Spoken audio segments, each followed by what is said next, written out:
اس کی پرورش ہی جو ہے حرام کمائی سے کی گئی ہے، فَأَنَّا يُسْتَجَابُ لِذَلِكَ، تو ایسے شخص کی کیسے دعا قبول ہو سکتی ہے؟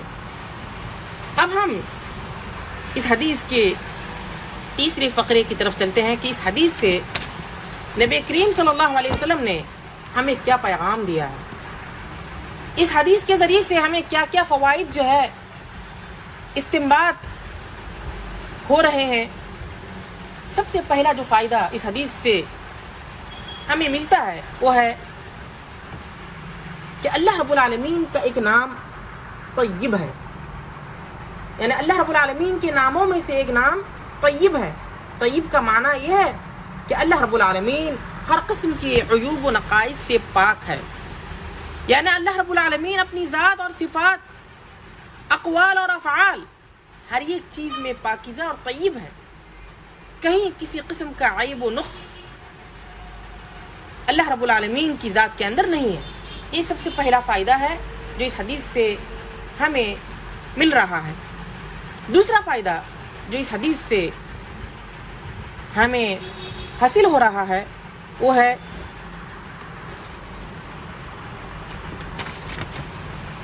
ان اللہ تعالی طیب لا يقبل الا طیبا، یعنی جب اللہ رب العالمین کی صفت یہ ہے کہ اللہ رب العالمین خود پاک ہے، اس کی ذات پاک ہے، تو صرف پاک چیزیں ہی قبول کرتا ہے، خواہ وہ اقوال و اعمال ہوں یا صدقات و زکوٰۃ ہو۔ اگر اقوال و اعمال شرک و ریا وغیرہ سے پاک نہیں تو اللہ رب العالمین کے پاس مقبول نہیں ہے، اور اگر صدقات مال حلال سے نہیں ہے بلکہ سود ہے، رشوت، جوا، لاٹری یا چوری یا غصب، کسی سے چھینا ہوا مال ہے، تو ان تمام جو ہے حرام طریقے سے حاصل کیا ہوا مال اللہ رب العالمین کے نزدیک مقبول نہیں ہے۔ تیسرا فائدہ جو اس حدیث سے ہمیں معلوم ہوتا ہے وہ ہے رسولوں اور ان کی امتوں کو حلال و پاکیزہ رزق کھانے اور عمل صالح کر کے اس کا شکر بجا لانے کا حکم دیا گیا ہے۔ تو اس حدیث کے ذریعے سے ایک طریقے سے مومنین کا جو ہے ایک شرف اس سے ظاہر ہوتا ہے کہ جن چیزوں کا حکم اللہ رب العالمین نے اپنے رسولوں کو دیا وہ ہم مومنوں کو بھی جو ہے اسی کا حکم جو ہے دیا۔ چوتھا جو ہے فائدہ اس حدیث سے جو ہمیں معلوم ہوتا ہے کہ اس حدیث کے اندر دعا کی قبولیت کی چند اسباب کا جو ہے تذکرہ ہوا ہے۔ سب سے پہلا جو سبب بیان کیا گیا قبولیت دعا کے سبب میں سے ایک پہلا سبب سفر ہے، یعنی سفر کے اندر کی ہوئی دعا اللہ رب العالمین کے نزدیک قابل قبول ہے۔ نبی کریم صلی اللہ علیہ وسلم کا ارشاد ہے، نبی کریم صلی اللہ علیہ وسلم نے فرمایا کہ 3 دعائیں بلا شک و شبہ اللہ رب العالمین قبول کرتا ہے۔ سب سے پہلی جو دعا ہے وہ مظلوم کی دعا ہے، دوسری دعا مسافر کی دعا، اور تیسری جو ہے اولاد کے لیے والد کی دعا۔ اس حدیث کو جو ہے امام ابو داؤد نے، ترمذی نے اور ابن ماجہ نے جو ہے روایت کیا ہے۔ حدیث جو ہے صحیح ہے۔ تو یہاں پر وطن سے دوری اور مشقتیں جھیلنے کی وجہ سے سفر میں انسان پر جو لاچاری اور عاجزی کی کیفیت نمایاں ہوتی ہے تو یہ اللہ رب العالمین کو بہت ہی زیادہ پسند ہے، اور یہ قبولیت دعا کے اسباب میں سے ایک اہم سبب ہے۔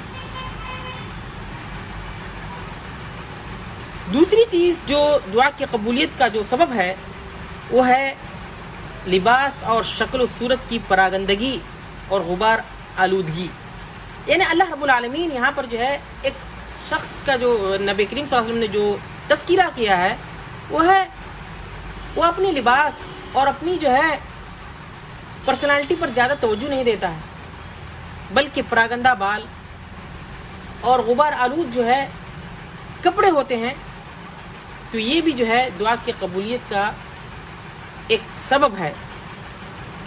دعا کی قبولیت کا ایک تیسرا سبب جو اس حدیث کے اندر ذکر کیا گیا ہے، آسمان کی طرف اپنے دونوں ہاتھوں کو اٹھانا۔ نبی کریم صلی اللہ علیہ وسلم نے فرمایا کہ اللہ تعالیٰ جو ہے بہت ہی حیادار اور نہایت کریم و داتا ہے۔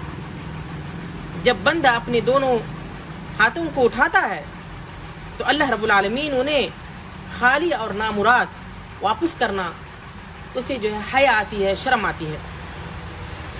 تو یہ دونوں ہاتھوں کو اٹھا کر کے دعا کرنا، یہ قبولیت دعا کے اسباب میں سے ایک سبب ہے۔ اس کے بعد جو ہے ایک چوتھا جو سبب اس کے اندر جو ذکر کیا گیا قبولیت کا، وہ ہے اللہ کے اسماء و صفات کا وسیلہ لینا، اللہ کی ربوبیت کا وسیلہ لینا۔ کیونکہ حدیث کے اندر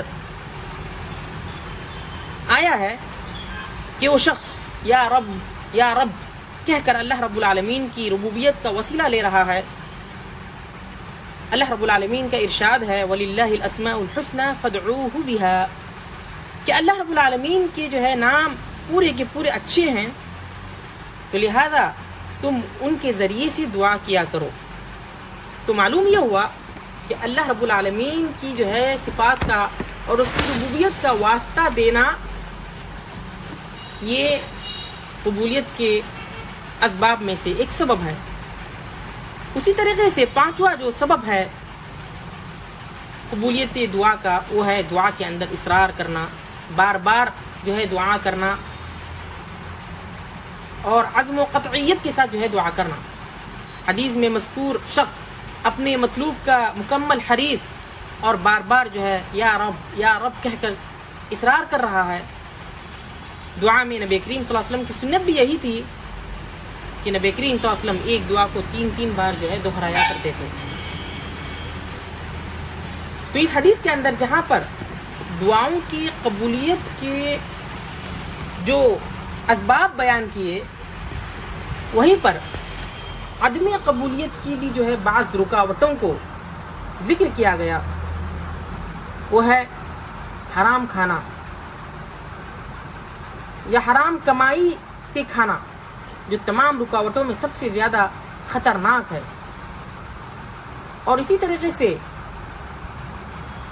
اہم رکاوٹ یہ بھی ہے دعاؤں کی قبولیت، عدم قبولیت کے واجبات کو چھوڑنا، محرمات کا ارتکاب کرنا۔ اور اسی طریقے سے حدیث کے اندر یہ بھی ذکر کیا گیا ہے عدم قبولیت کی رکاوٹ دعا کے اندر جلد بازی کرنا، اور ایک کہنا کہ میں نے دعا کی اور میری دعا قبول نہیں ہوئی۔ اور چوتھی جو رکاوٹ ہے عدم قبولیت کی، وہ ہے گناہ کرنا یا رشتہ توڑنے کی جو ہے دعائیں کرنا۔ معلوم ہونا چاہیے کہ دعا کی قبولیت صرف یہی نہیں کہ بندہ جو کچھ مانگ رہا ہے اسے بعینی اللہ رب العالمین وہ چیز دے دے، بلکہ احادیث کے اندر آتا ہے کہ دعاؤں کے قبول ہونے کی کئی انداز ہیں۔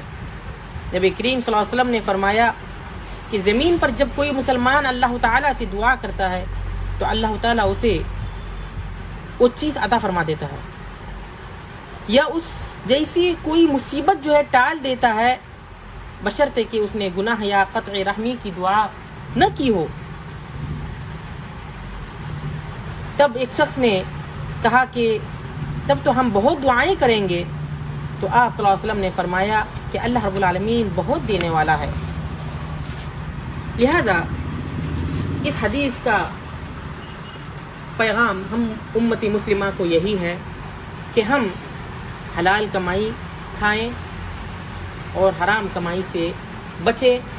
اللہ رب العالمین نے جو چیزیں حلال ہمارے لیے کی ہے ان چیزوں کو کھائے، اور جو چیزیں ہمارے لیے حرام کی ہے ان چیزوں سے بچے۔ اور اس حدیث کا یہ پیغام ہے کہ ہم نیک عمل کریں۔ اللہ رب العالمین سے دعا ہے کہ اللہ رب العالمین ہمیں اس حدیث پر عمل کرنے کی توفیق عنایت فرمائے۔ آمین وآخر دعوانا ان الحمد للہ رب العالمین.